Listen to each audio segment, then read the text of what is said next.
Evangelho, quinta-feira da quarta semana do tempo pascal. Hoje, memória de Santa Catarina de Sena, Virgem e Doutora da Igreja. O Senhor esteja convosco, Ele está no meio de nós. Proclamação do Evangelho de Jesus Cristo segundo São João.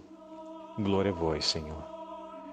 Depois de lavar os pés dos discípulos, Jesus lhes disse: em verdade vos digo, o servo não está acima do seu senhor, e o mensageiro não é maior que aquele que o enviou. Se sabeis isto e o puserdes em prática, sereis felizes.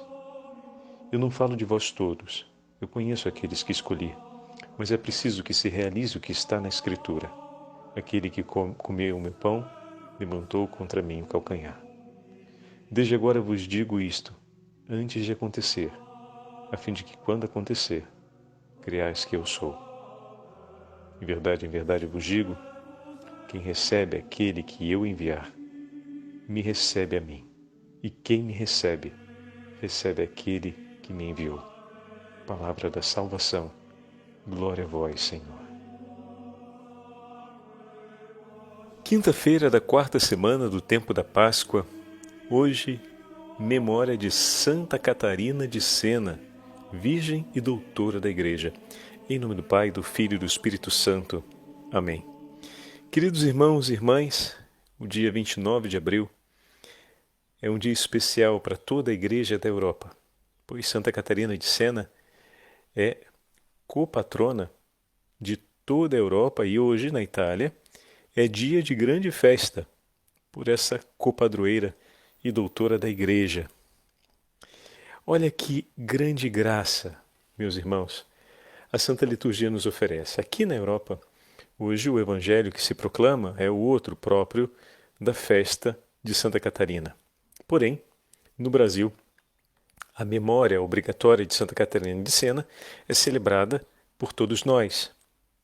E temos a oportunidade de ouvirmos o 13º capítulo do Evangelho de São João, segundo o calendário litúrgico para a quarta semana do tempo da Páscoa, para essa quinta-feira da quarta semana.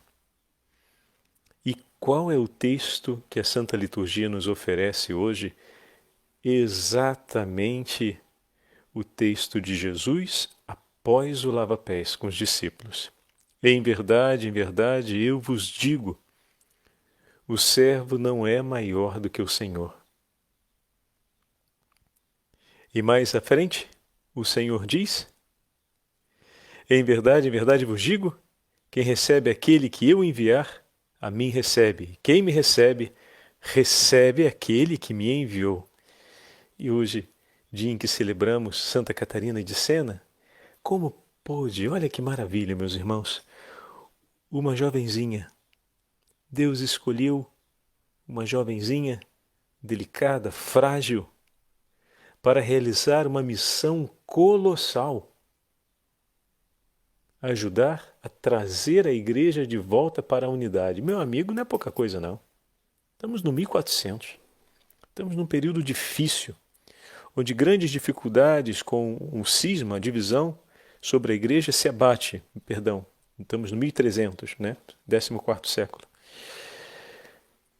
Antes de Santa Catarina de Sena, o Senhor havia convocado uma legião de santas mulheres ao longo da história da igreja. Não duvidem disso, às vezes ouvimos algumas coisas estranhas, como por exemplo, Santa Catarina é uma exceção no contexto da Idade Média. Não, pelo amor do bom Deus. Como ela é uma exceção? E o que a gente faz com Hildegarda de Bingen? Com as grandes abadesas do período medieval? O que fazemos com, um pouco mais à frente, Santa Teresa d'Ávila, e Santa Clara, e Santa Escolástica? E ao mesmo tempo, olhemos ainda Santa Rita de Cássia na sua simplicidade, dentro da família augustiniana, mas o testemunho que deixa, o eco que a sua vida e que a vida de cada uma dessas mulheres causou no cenário da igreja e no mundo por onde passaram. Porque não viveram uma vida alheia à realidade do seu tempo. viver uma vida recolhida na consagração. Mas como falávamos ontem, todo um caminho de santidade, todo um caminho empreendido por amor a Deus, ecoa. E essas mulheres foram, cada qual ao seu tempo e ao seu modo, eco da vida de Deus e da salvação de Deus no meio dos homens. Quantas almas não se converteram, porque às vezes falamos de Santa Catarina de Sena, que é a santa do nosso dia, olhando apenas para o grande empenho missionário e singular que ela traçou no cuidado com o Santo Padre e com os cardeais da época para que o pontífice viesse do exílio na França, em Avignon, para Roma, aonde Deus queria, onde o Senhor queria que ele estivesse. Mas Santa Catarina de Sena, sendo analfabeta, aqui está uma grande graça de Deus, com uma sabedoria e uma ciência extraordinária, ditou ela cartas e mais cartas, dezenas, se não centenas de cartas, para tantas pessoas, religiosos, religiosas, leigos, benfeitores, representantes do poder daquela época, instruindo-os em nome de Deus para que perseverassem exatamente nisso que estamos falando nesses dias, na defesa da verdade e na vivência da fé. Olha que maravilha! A oração que fizemos ontem, na celebração da Santa Missa, onde pedimos ao Senhor para viver a fé e viver a verdade. E não apenas ali, Santa Catarina dedicou boa parte da sua vida no cuidado daqueles homens e mulheres que sofriam da peste, ao período em que a Europa é assolada pela peste. E com grande entrega e amor, animou tantas almas a aplicarem-se na caridade. Vocês estão entendendo aquilo que falávamos, né? Como é uma visão não míope, mas até talvez um pouco malvada, querer reduzir o eco de santidade de uma pessoa a apenas um gesto. O testemunho de vida de Santa Catarina, no seu cotidiano, realizou obras extraordinárias. E assim o testemunho de cada uma das santas mulheres do período medieval realizou ações extraordinárias no seio da Igreja. Podemos dizer que Santa Escolástica, ao seu tempo, podemos dizer que está antes do período medieval, né? Por favor. Mas o padre falou do período todo que antecede, né? Porque parece que vai sempre se enxugando cada vez mais.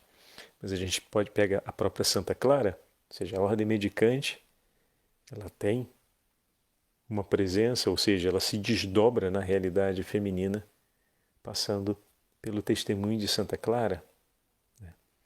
Então, na sua vida de santidade, essas mulheres fizeram eco do amor de Deus por todas as partes. Quantos homens e mulheres vendo a piedade e vendo a devoção, vendo a entrega de amor com a qual Santa Catarina cuidava dos mais necessitados e dos enfermos, não se converteram. Quantas pessoas que foram alcançadas pelo cuidado amoroso de Santa Catarina no escrito de suas cartas, não se converteram e foram instrumento de conversão para a vida de muitos. Imaginem um duque que viva o seu processo de conversão, ou seja, que comece a buscar a verdade e ao mesmo tempo a viver a fé no cuidado do seu ducado.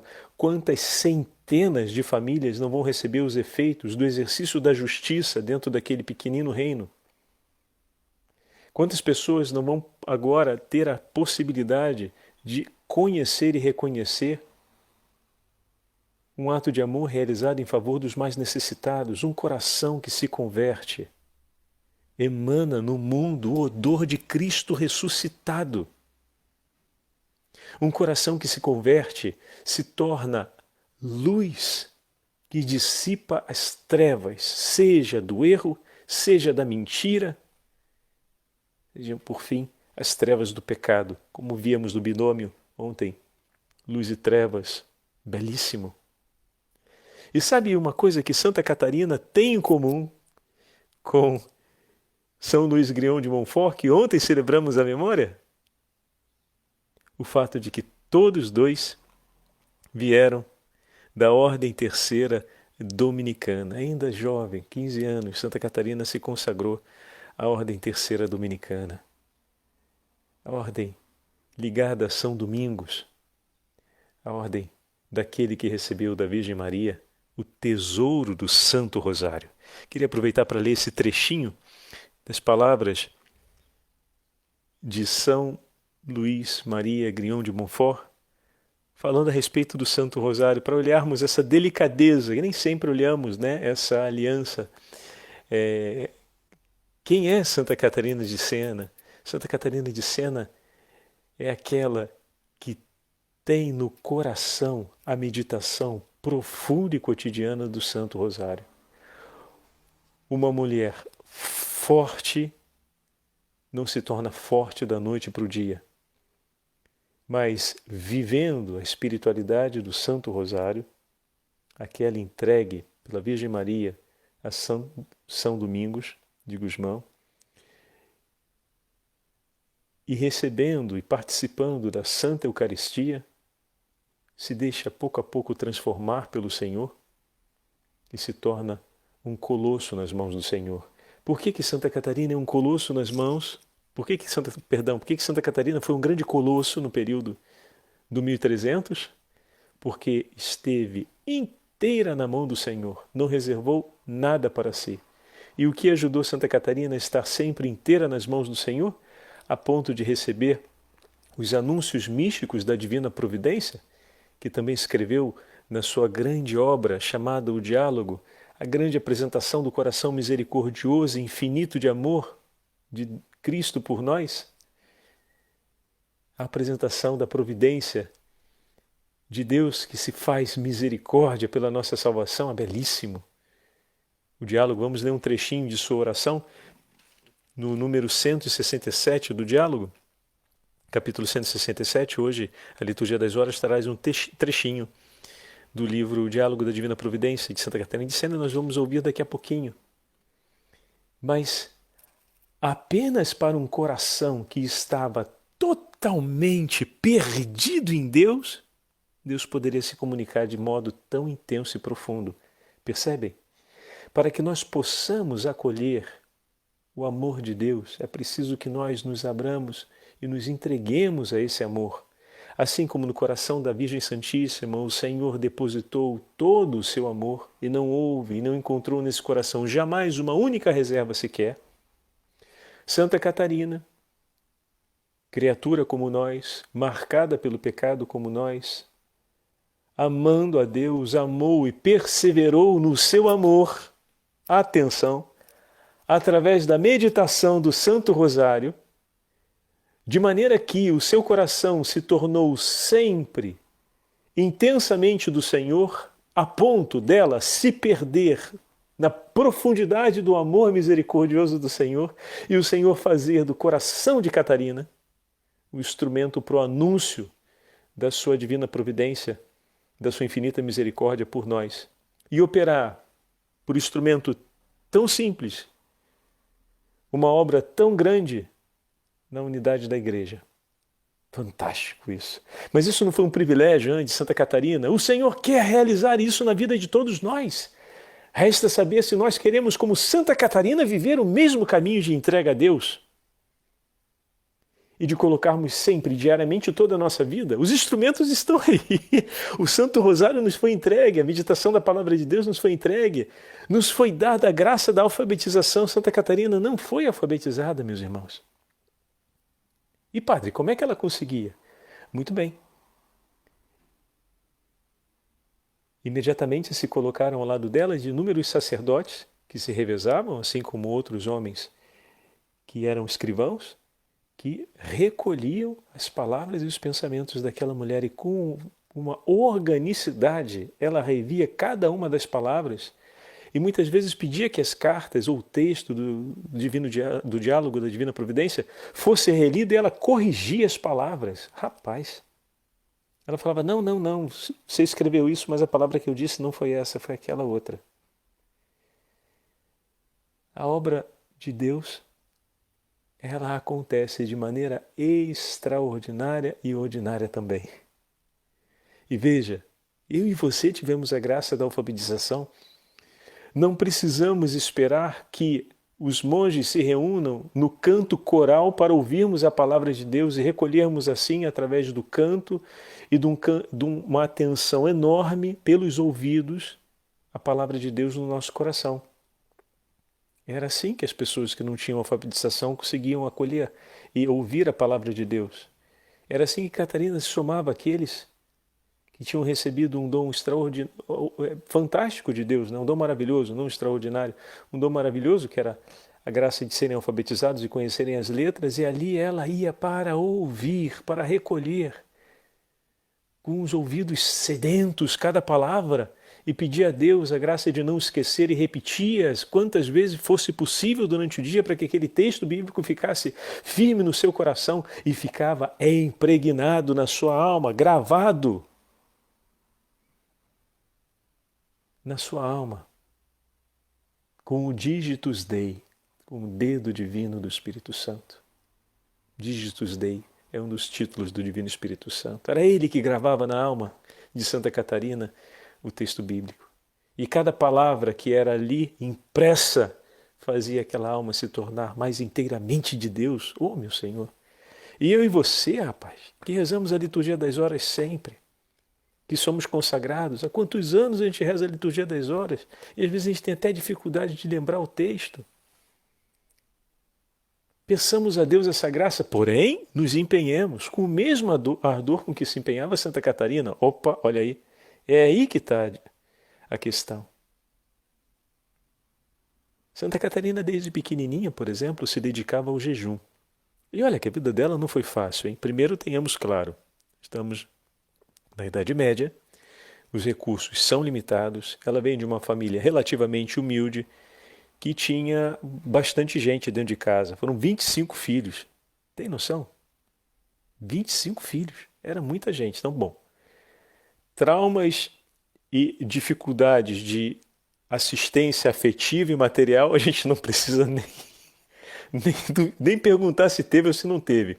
Com 25, meu amigo, se com 3 às vezes já é um sufoco dentro de casa, com 2 um pouco menos, com 1 às vezes até a gente pode passar um pouco de perrengue, com 25 não tem o que falar, né? Só Jesus na causa, como dizem na expressão popular. Pois é. Então, dificuldade? Tem. Carências? Tem. Ausências? Tem. Falta de saúde? Tinha. Com 25 dentro de casa, tendo que alimentar tantas bocas, a saúde de Santa Catarina não era uma das melhores? Tem também. Dificuldade de assistência sanitária e de assistência educacional? Bom, também tem. Mas Deus semeou no coração daquela pequenina o dom da fé. E com toda a beleza e a força da sua feminilidade, e aqui é importante a gente dizer isso, porque ao ler Santa Catarina a gente sente o vigor de um coração de mulher, um coração que ama, um coração que quer se entregar, um coração que se abre sem reservas para Deus e quer ser todo dele. É fantástico, é entusiasmante o diálogo sobre a Divina Providência de Santa Catarina. É entusiasmante. E o vigor das cartas, com que afeto materno essa mulher ama cada um dos seus interlocutores, com que força ela fala, mas aquela força do amor que convence por dentro, sabe? Que não convence por fora pela ameaça, mas convence por dentro, porque fala e faz cintilar alguma coisa dentro do coração. Isso é próprio do coração feminino, isso precisa ser sempre nutrido e conduzido por Deus, a capacidade de falar ao coração. E com que eloquência essa pequenina jovem sempre falou ao coração de cada um de seus interlocutores, porque o seu coração era todo do Senhor. E olha, não é o discípulo maior do que o Senhor. Veja, se um coração tão entregue foi capaz de tanto, bendito seja Deus pelo seu infinito amor por nós. e o que não poderá fazer Ele com a nossa pequenez. Ele que já reservou para nós tesouros maiores.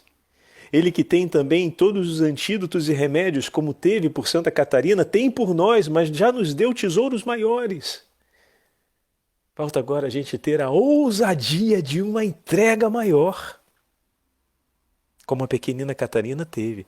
Pequenina porque ela também era pequenininha, viu? Como ela teve essa ousadia. Se compreenderdes, diz o Senhor no versículo 17, e praticardes, sereis felizes. Ela se entregou e praticou. Então, aproveitando a memória ontem de São Luís Grignion de Montfort, olhemos o tesouro desses dois grandes santos da Igreja para nós e tenhamos sempre presente conosco. Escreve São Luís Grignion de Montfort na obra O Segredo Admirável do Santo Rosário. Bendito o Rosário que nos dá a ciência e o conhecimento de Jesus Cristo, fazendo-nos meditar sua vida, morte, paixão e glória. A rainha de Sabá, caríssimos irmãos, admirando a sabedoria de Salomão, exclamou um dia: felizes os teus servos, ó rei, que estão sempre contigo e ouvem tua sabedoria. Mais felizes ainda, posso dizer, são os fiéis que meditam atentamente a vida, as virtudes, os sofrimentos e a glória do Salvador. Pois eles obtêm, por esse meio, o perfeito conhecimento no qual consiste a vida eterna. E Santa Catarina de Sena é um verdadeiro testemunho disso. Mas não só ela, eu e você, se mergulharmos na bendita devoção do Santo Rosário e seguirmos o testemunho desses dois grandes luminares para a nossa vida cristã, também obteremos o perfeito conhecimento a respeito de nosso Senhor, a respeito do Evangelho, e participaremos da vida eterna e levaremos tantas almas para junto do Senhor, como ambos levaram. O Senhor esteja convosco, Ele está no meio de nós, pela intercessão de Santa Catarina de Sena e de São Luís Maria Grignion de Montfort. Abençoe-vos o Deus Todo-Poderoso, Pai, Filho e Espírito Santo. Amém. Que a Rainha do Santo Rosário nos acompanhe, nos proteja e nos livre de todo o mal. Amém.